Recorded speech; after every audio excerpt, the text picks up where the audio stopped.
जय हिंद दोस्तों, स्वागत है आप सभी का अपना यूट्यूब चैनल पर। चलिए दोस्तों, आपके एग्ज़ाम के लिए लेकर हम आ गए हैं। आज देखने वाले हैं मॉडल सेट 6 रहने वाले हैं। जो आपके जो 10 दिन जो बचा है 27 फरवरी आने के लिए, उनके लिए लेकर आ गए हैं हम शानदार क्लास, जो आपके एग्ज़ाम से में पूछे जाएंगे। ये मॉक टेस्ट है दोस्तों, मॉडल सेट है, जो अपने स्कोर को इंक्रीज कर सकते हैं कि आप इसमें जितना भी प्रश्न करवाएंगे उसमें से आप कितना सही किए हैं, कितना सॉल्व किए हैं। तो ज़रूर हमारे कमेंट बॉक्स में ज़रूर बताइए कि आप कितना सॉल्व किए हैं, सही किए हैं। चलिए बिना देरी के साथ हम बढ़ते हैं अपनी प्रश्न और। तो सेट नंबर 6 का है कि पहला प्रश्न है कि प्रथम स्वतंत्रता संग्राम के बाद मुगल बादशाह बहादुर शाह जफर को निर्वासित किया गया था। तो कहाँ किया गया था? प्रथम स्वतंत्रता संग्राम के बाद मुगल बादशाह बहादुर शाह जफर को। तो इसका आंसर आप लोग बताइए। तो आप लोग सोच लिए हैं कि इसका आंसर जो हो जाएंगे ऑप्शन ए, कहाँ? रंगून में। स्वतंत्रता संग्राम के बाद मुगल बादशाह बहादुर को रंगून में निर्वासित कर दिया था। कहाँ? रंगून में। तो option A is the right answer हो जाएंगे। तो अगले प्रश्न की ओर बढ़ते हैं कि राइट्स किसका संक्षेपण है। तो राइट्स जो है नाम, वो किसका संक्षेपण है दोस्तों? इसका जो राइट आंसर हो जाएंगे 2 का option A, rail Indian technical and economics service. तो option A is the right answer हो जाएंगे। अगली प्रश्न बढ़ते हैं। नंबर 3 है कि पेशवा बाजीराव प्रथम द्वारा इनमें से कौन सा इलाका नहीं जीता गया। तो बाजीराव जो पेशवा था प्रथम, इनमें से जो है 4 ऑप्शन में कौन सा ऐसा राज्य है जिसको नहीं जीता गया है। तो इसका जो राइट आंसर हो जाएंगे दोस्तों 3 का ऑप्शन सी, उड़ीसा को नहीं जीता गया है। Option C is the right answer हो जाएंगे। तो दोस्तों, अगर प्रश्न पूछा जाए कि पेशवा बाजीराव प्रथम का शासनकाल कब से कब तक रहा, तो इसका जो हो जाएंगे वो 1720 से लेकर 1740 तक, 1720 से लेकर 1740 तक पेशवा बाजीराव प्रथम का शासनकाल रहा था। याद रखिएगा। अगली प्रश्न। तो दोस्तों, अगली प्रश्न बढ़ने से पहले हम छोटा सा रिक्वेस्ट है कि जो लोग हमारे चैनल पर नहीं जुड़े हैं, प्लीज़ इस चैनल को ज़रूर सब्सक्राइब कीजिए और बेल आइकन घंटी को दबाना ना भूलें, ताकि मैं जो भी क्लास की वीडियो अपलोड करूँ वो आप तक ज़रूर पहुँचे। और इस वीडियो का जो PDF है वो हमारे टेलीग्राम पर मिलता है, जिसका लिंक भी दिया गया है, तो ज़रूर आप उसमें ज्वाइनिंग कीजिए। तो ये अगली प्रश्न है कि राज्य अपहरण नीति यानी डायरेक्टिव ऑफ फ्लेम्स की शुरुआत किसने की थी। राज्य अपहरण नीति का जो शुरुआत हुआ वो किसने किया? तो लॉर्ड डलहौजी ने। तो लॉर्ड डलहौजी ने वो राज अपहरण नीति का शुरुआत किया था। तो option B is the right answer. तो अभी ये शुरुआत कब किया था? तो सबसे पहले सर्वप्रथम जो किया था शुरुआत राज अपहरण का, वो क्या था? 1848 में। 1848 में कहाँ किया था? तो वो सातारा में। कहाँ? सातारा में किया था। और दूसरा आपका 1849 में किया था। कहाँ? संभलपुर में। कहाँ? संभलपुर में राज अपहरण नीति का शुरुआत। और तीसरा जो आपका किया था वो 1850 में। कहाँ पर किया था? बघाट में। कहाँ? 1850 में। कहाँ? बघाट में। और अगली जो आपका क्या था चौथा, वो 1852 में। कहाँ? उदयपुर में। कहाँ? उदयपुर में किया था। और अगली जो क्या था वो 1853 में किया। कहाँ पर? झांसी का विलय ब्रिटिश साम्राज्य में किया था। तो इस तरह से प्रश्न पूछे जा सकते हैं। अगली प्रश्न कि दादा साहेब फाल्के पुरस्कार किस क्षेत्र से संबद्ध है। जो दादा साहेब फाल्के पुरस्कार है वो किस क्षेत्र में दिया जाता है? तो इसका राइट आंसर हो जाएंगे ऑप्शन ए, सिनेमा के क्षेत्र में दादा साहेब फाल्के पुरस्कार दिए जाते हैं, जो फिल्म के निर्देशक सब होते हैं। तो option A is the right answer हो जाएंगे। तो दोस्तों, अगली ये दादा साहेब फाल्के पुरस्कार की शुरुआत कब से हुई? तो 1969 से ये पुरस्कार दिया गया था। कौन? दादा साहेब फाल्के पुरस्कार की शुरुआत 1969 में दिया गया था। तो अगले प्रश्न की ओर बढ़ते हैं। अगली प्रश्न है कि the God of small things, the God of small thing पुस्तक के लेखक लेखिका है। इसका जो राइट आंसर हो जाएंगे, इसका लेखक का है अरुंधति राय। अरुंधति राय जो है वो इसका लेखक है। किसका? The God of small things पुस्तक के लेखक? तो option A is the right answer हो जाएंगे। और अगली प्रश्न को बढ़ते हैं। अगर आपसे पूछा जाए कि अमृता प्रीतम कौन सी पुस्तक लिखी, तो रसीदी, किसका? रसीदी ना, रसीदी टिकट नाम की पुस्तक लिखी थी। और आपका मेघा पाटेकर जो है ये कौन लिखा है? सोयल नोट ओयल नाम की पुस्तक लिखा, कौन? मेघा पाटेकर। अगली प्रश्न कि घना पंछी अभ्यारण्य, अगली प्रश्न है कि घना पंछी अभ्यारण्य निम्नलिखित में से किस राज्य में स्थित है? घना पंछी अभ्यारण्य जो है वो किस राज्य में? तो वो आपका हो जाएंगे राजस्थान राज्य में। कहाँ? राजस्थान राज्य में स्थित है। कहाँ? घना पंछी अभ्यारण्य। तो ये घना पंछी अभ्यारण्य जो है स्थित वो केवलादेव घना पंछी अभ्यारण्य में स्थित है। चलिए कुछ हम इम्पोर्टेंट प्रश्न ले लेते हैं जो राज्य से संबंधित है। जैसे केरल में जो है अभ्यारण्य वो है आपका कुमरकम पंछी अभ्यारण्य। केरल में आपका कौन है? कुमरकम पंछी अभ्यारण्य कहाँ? केरल में। और राजस्थान में आपका जो हो जाएंगे ये तो बता दिए।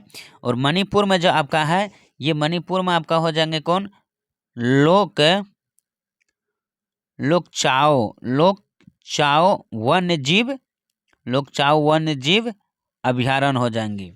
और आपका ये असम में जो है स्थित है, आप जानते हैं असम में जो स्थित है ये हो जाएंगे कौन? चक्रशिला वन्यजीव अभ्यारण्य। तो इस तरह से प्रश्न याद रखिएगा। अगली प्रश्न कि विंग ऑफ फायर का लेखक कौन है? विंग्स ऑफ फायर का लेखक कौन है? तो इसका राइट जो आंसर हो जाएंगे दोस्तों 8 का ऑप्शन ए, कौन? एपीजे अब्दुल कलाम जो है विंग्स ऑफ फायर के लेखक हैं। और अरुंधति राय अभी ही जाने हैं, तो अरुंधति जो राय अभी क्या बताए थे? तो the gods of small things के लेखक हैं। और इसका जवाहरलाल नेहरू का जो है वो क्या हो जाएंगे? इसका गिम्सेज ऑफ वर्ल्ड हिस्ट्री किसका है? नेहरू जी का है। अगली प्रश्न कि संपूर्ण क्रांति का आह्वान किया गया था। संपूर्ण क्रांति का आह्वान किसने किया? किसके द्वारा? तो जयप्रकाश नारायण के द्वारा संपूर्ण क्रांति का आह्वान किया गया था 1974 में, 5 जून 1974 को। अगली है पृथ्वी की सतह से नीचे द्रवीभूत शैली क्या कहलाता है? तो पृथ्वी के सतह से नीचे द्रवीभूत शैली को हम सेलमूल यानी मैग्मा कहते हैं। Option D is the right answer. दोस्तों अगर वीडियो का प्रश्न और मेरी क्वालिटी, मेरी पढ़ाने की पसंद अगर आप लोग को अच्छे लगे तो ज़रूर दिल से लाइक कीजिएगा और अपनी राय कमेंट में ज़रूर बताइए, ताकि हमें मोटिवेट मिलता है कि आप लोग मेरे प्रश्न को अच्छे से देखते हैं, पसंद आते हैं, तो ज़रूर लाइक कीजिएगा। अगले प्रश्न को बढ़ते हैं। यामिनी जो कृष्ण मूर्ति है, इस कृष्ण मूर्ति नृत्य के कुशल नृत्यांगना है। तो कौन सा नृत्य है जो यामिनी कृष्ण मूर्ति से संबंधित है? ये आपका जो हो जाएंगे दोस्तों ऑप्शन ए, कुचिपुड़ी से संबंधित है। किससे संबंधित है? कुचिपुड़ी से संबंधित है यामिनी कृष्ण मूर्ति। नृत्य से पूछा जाता है प्रश्न, ये भी याद रखिएगा। इनके लिए भी हम अगले से वीडियो बना के लेते आएंगे। तो अब हम चलते हैं कुछ मोस्ट इम्पोर्टेंट प्रश्न। जैसे मोहिनी आट्यम से कौन संबंधित है? तो श्री देवी हो जाएंगे, श्री देवी, और उसके बाद हेमा मालिनी हो जाएंगे, और आपका कौन हो जाएंगे? कल्याणी जो है वो हो जाएंगे मोहिनी आट्यम से संबंधित है। तो मोहिनी आट्यम से श्रीदेवी, हेमा मालिनी और कल्याणी यम्मा।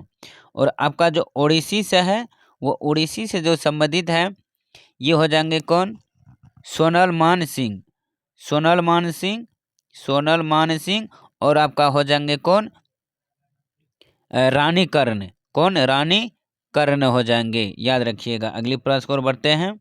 और ये आपका जो कथक से संबंधित है ये कौन है दोस्तों? कथक से आपका बिरजू महाराज, सबसे पहले मोस्ट इम्पोर्टेंट बिरजू महाराज संबंधित है इससे। उसके बाद लच्छू, उसके बाद हो जाएंगे कौन? शोभा नारायण। तो याद रखिएगा। अगली प्रश्न को बढ़ते हैं। नियाग्रा जलप्रपात है, तो नियाग्रा जलप्रपात कहाँ पर है, तो यूएसए में स्थित है। Option D is the right answer. अगली है, यूएस संसद का निम्नलिखित में से कौन सा नाम है, किसका यूएस संसद में कौन सा नाम है, तो कांग्रेस है। कौन, कांग्रेस है। और इसके हाउस ऑफ कॉमन्स का किसका है दोस्तों, तो इसका आंसर आप लोग कमेंट में बताइए कि इस संसद को क्या कहते हैं, किस देश का है। अगली, कि हरित क्रांति का प्रारंभ किस वर्ष किया गया था, किसका, हरित क्रांति का, तो 1967 से 68 में हरित क्रांति का शुभारंभ किया गया था। Option C is the right answer हो जाएंगे 14 का। अगली प्रश्न को बढ़ते हैं, इंडियन डिफेंस बिल संसद में कब प्रस्तुत किया गया था। इंडियन डिपेंडेंस बिल संसद में कब प्रस्तुत किया गया, तो जुलाई 1947 में किया गया था। कब, जुलाई 1947 में। Option D is the right answer हो जाएंगे। अगली प्रश्न, कि किसका उच्चतम गलनांक है, तो किसका उच्चतम गलनांक है, तो ऑप्शन हो जाएंगे इसका 16 का ऑप्शन बी, NaCl का गलनांक उच्चतम होता है। अगली प्रश्न को और बढ़ते हैं। अगली प्रश्न आपका, यदि एक लोहा का तार कॉपर सल्फेट के घोल में रखा जाता है, तो कॉपर सल्फेट में रखा जाता है तो क्या होगा, तो 17 जो आपका सही आंसर हो जाएंगे दोस्तों, 17 का हो जाएंगे तांबा अपेक्षित होगा, तांबा अपेक्षित होगा। Option A is the right answer हो जाएंगे। अगली प्रश्न, जल संग्रहक कोलायंडी को जाना जाता है, जल संग्रहक कोलायंडी को जाना जाता है, तो 18 को हो जाएंगे द्रव्य स्नेही के रूप में, द्रव्य स्नेही के रूप में जाना जाता है। अगली है, फफूंदी में संचित खाद्य पदार्थ है, फफूंदी में दो संचित खाद्य पदार्थ है, वो ग्लाइकोजन एवं तेल का गोलिकाय। Option D is the right answer. अगली है, काला व्यूवर यानी ब्लैक होल नाम इसलिए दिया गया है कि, तो किस लिए दिया गया है काला व्यूवर ब्लैक होल, ऑप्शन हो जाएंगे इसका राइट आंसर हो जाएंगे, तो 20 का जो आपका राइट आंसर हो जाएंगे दोस्तों, ये हो जाएंगे क्या, option C is the right answer हो जाएंगे। इसका गुरुत्व अधिक होता है, यह प्रकाश का अंतरिक्ष प्रभावित से रोकता है। अगली प्रश्न को बढ़ते हैं आपका, नहीं चलिए दोस्तों 20 ही प्रश्न है, इसका लास्ट प्रश्न है मॉक टेस्ट में। तो उम्मीद है कि आपको ये सेट 6 का प्रश्न अच्छे समझ में आ गए, याद भी हो गए, अच्छे से जानकारी भी प्राप्त कर लिए।